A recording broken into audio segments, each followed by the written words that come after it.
পয়লা বৈশাখ নববর্ষ উদযাপন করা হয় আমাদের দেশে। আজ 2-4 বছর ধরে শুরু হয়েছে পয়লা বৈশাখ উদযাপন করা।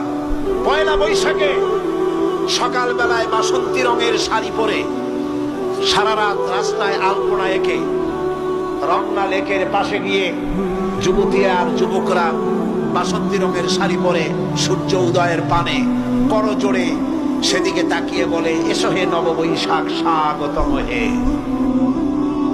বৈশাখ বলে, বাবাজিরা আমারে ডাকতেছো?